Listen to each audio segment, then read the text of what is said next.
Bonjour à toutes et à tous, ici Khalil Djebali pour ce Good Morning Market du 19 mars 2018. Nous commençons tout de suite avec le rappel légal habituel.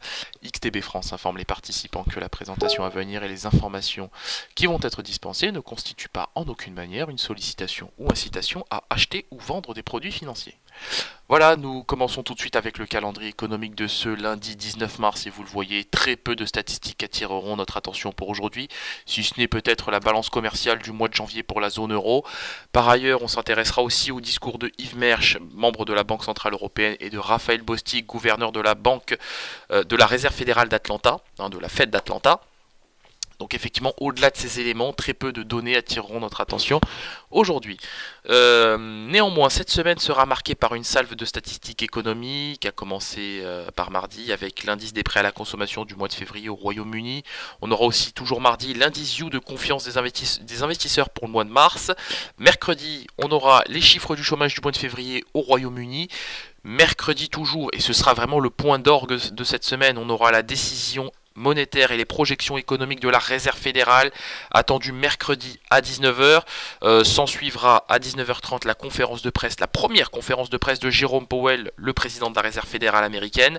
Donc ça c'est évidemment, comme je le disais, le point d'orgue de cette semaine.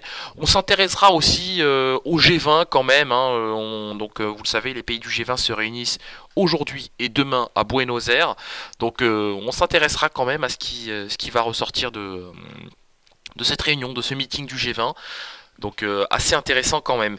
Aussi on a vu ce week-end la réélection de Vladimir Poutine. Donc bon, sans grande surprise, celle-ci était largement attendue par les observateurs politiques et le marché de manière générale. Ensuite, jeudi, on s'intéressera aussi à la décision monétaire de la Banque d'Angleterre. Donc ce sera jeudi 13 h, la Banque d'Angleterre qui est sous pression, qui doit relever ses taux. Donc on sait qu'on a un retour de l'inflation importée évidemment en Grande-Bretagne. La Banque d'Angleterre qui est dans une position assez inconfortable. Donc on attend bien évidemment jeudi 13 h pour se prononcer. On attendra évidemment de notre côté jeudi 13 h pour se prononcer sur la livre sterling contre dollar, contre yen et contre l'euro et même contre toutes les autres devises contre lesquelles cote la livre sterling. Et enfin la semaine s'achèvera avec les commandes de biens durables du mois de février aux États-Unis vendredi. Donc c'est aussi statistique assez importante, mais évidemment on s'intéressera surtout à la décision monétaire et les projections économiques de la Réserve fédérale américaine. Allez, on attaque tout de suite avec l'analyse de la paire euro-dollar et on le voit, l'euro retrouve des couleurs. On est venu tester le seuil des 1,2260 sans succès. Voilà, donc c'est un support qui tient relativement bien. Je suis assez étonné de voir j'ai été assez étonné de voir le support des 1,2290 lâché sur l'euro-dollar. Bon, en tout cas pour l'heure, on retrouve des couleurs. Les prix évoluent au-dessus de la moyenne mobile à 25 périodes. C'est plaisant à voir. Je pense que les prix vont retrouver le niveau des 1,2290 à même 1,2295 aujourd'hui, et pourquoi pas même rallier le niveau de la moyenne mobile à 100 périodes sur le seuil des 1,23 $ pour 1 euro. Nous enchaînons avec le DAX 30 et le DAX 30 effectivement gros excès baissier, grosse baisse depuis ce matin. Donc là vous voyez qu'on a déjà perdu plus de 100 points depuis l'ouverture du DAX 30. Alors évidemment le DAX 30 n'est pas le seul à évoluer en territoire négatif. Les indices européens dans leur ensemble évoluent aussi en territoire négatif. Au moment où je vous parle, le DAX 30 perd 1,23%, donc il est 9 h 28 au moment où je fais cette vidéo. Donc le 1,3% de baisse sur le DAX 30. Alors évidemment, il s'agit là d'un gros excès baissier. Je pense que les cotations vont se reprendre. On a ouvert en gap baissier. Je pense que les prix vont retrouver le niveau des 12 397 points sur les premiers jours de la semaine. Je ne m'inquiète pas pour le moment, en tout cas, de la baisse que nous accusons sur le DAX 30. Il n'y a pas encore péril dans la demeure, il faut le savoir. Bien que la volatilité, le VIX, retrouve des couleurs, elle progresse de 3% au moment où je vous parle. Les futurs américains évoluent eux aussi en territoire négatif, mais je ne m'inquiète pas pour le moment de cette situation. Il y aura péril dans la demeure à partir du moment où DAX 30 cassera le seuil des 12 200 points. On en est encore loin. Donc, d'autant qu'on a un gap baissier à combler, donc je pense clairement qu'on va retrouver le niveau des 12 397 points. Ça va sans doute mettre un petit peu de temps sur les premiers jours de la semaine, mais je pense qu'on finira clairement par retrouver ce niveau de prix.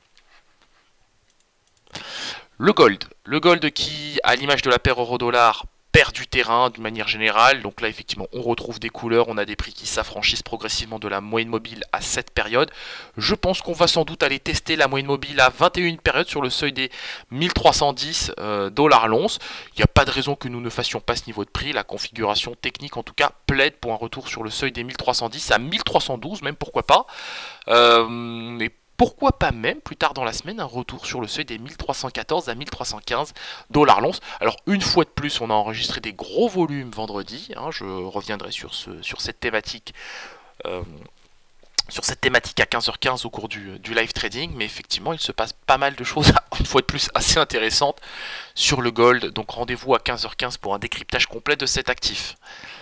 Le WTI, donc pareil, hein, pas mal de choses à dire sur le contrat WTI. Donc le contrat WTI a terminé vendredi en hausse de 1,9% même à 62,34 dollars le baril. Donc on a effectivement des opérateurs qui ont coupé littéralement toutes leurs positions à découvert, de vente à découvert évidemment, en raison du regain de tensions géopolitiques au Moyen-Orient. Les opérateurs s'inquiètent de la dégradation des relations diplomatiques entre l'Arabie Saoudite et l'Iran. On a le roi Mohammed Ben Salman, donc le fameux MBS, le prince héritier plutôt je devrais dire, d'Arabie Saoudite, qui a littéralement comparé le leader iranien à Adolf Hitler. Rien que ça, il se murmure que l'Arabie Saoudite voudrait se doter de l'arme nucléaire si l'Iran poursuit en ce sens, puisqu'on sait qu'il y a beaucoup d'atermoiements autour de l'accord sur le nucléaire iranien, et il se murmure que l'Arabie Saoudite voudrait se doter de la même arme, enfin de ces mêmes technologies, et donc effectivement regain de tension géopolitique au Moyen-Orient, et c'est ce qui a fait littéralement progresser les cotations. Donc pour l'heure on assiste à une accalmie quand même du WTI, il faut le savoir, il y a quand même aussi pas mal de vecteurs baissiers, au premier desquels les États-Unis, hein, puisque selon Bakery, le nombre de puits forés a encore augmenté la semaine dernière. On a retrouvé le seuil des 800 puits forés pour la semaine terminée au 16 mars, et ça présage effectivement d'une future augmentation.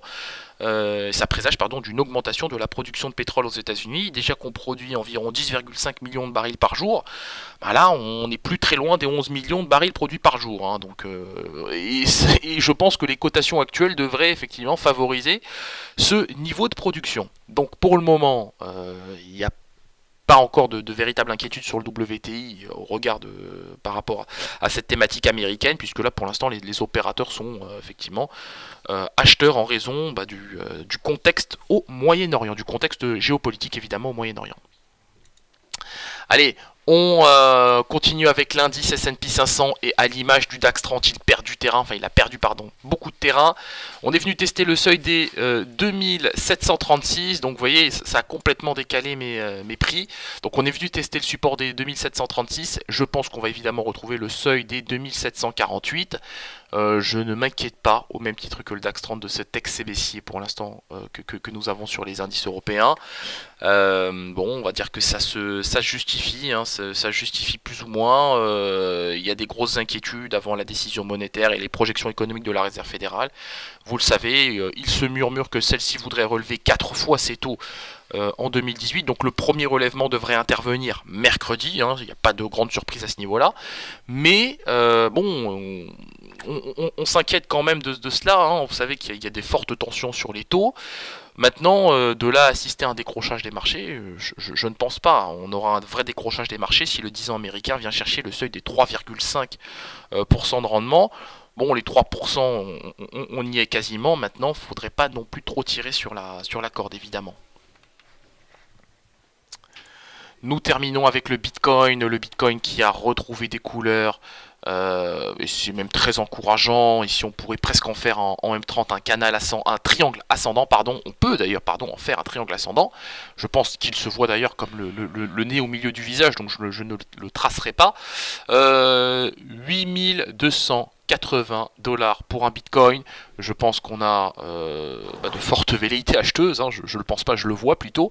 On est porté par 2 mois immobiles, 7 et 21 périodes en M30, donc je pense qu'on va retrouver le niveau des $8500 pour un Bitcoin à très court terme sur cet actif, aujourd'hui, à demain ou plus tard. Voilà. Donc on se quitte sur cette note, on se retrouve. Alors effectivement, Good Morning Market au format élargi aujourd'hui, puisqu'il y avait beaucoup de choses à dire en ce lundi 19 mars. Donc on se retrouve évidemment tout à l'heure à 15h15 pour un débriefing complet de la situation. Je posterai pas mal de news sans doute aujourd'hui sur le site. Il y a déjà pas mal de signaux de postés. Donc je vous invite évidemment à en prendre connaissance. Merci à vous et à tout à l'heure.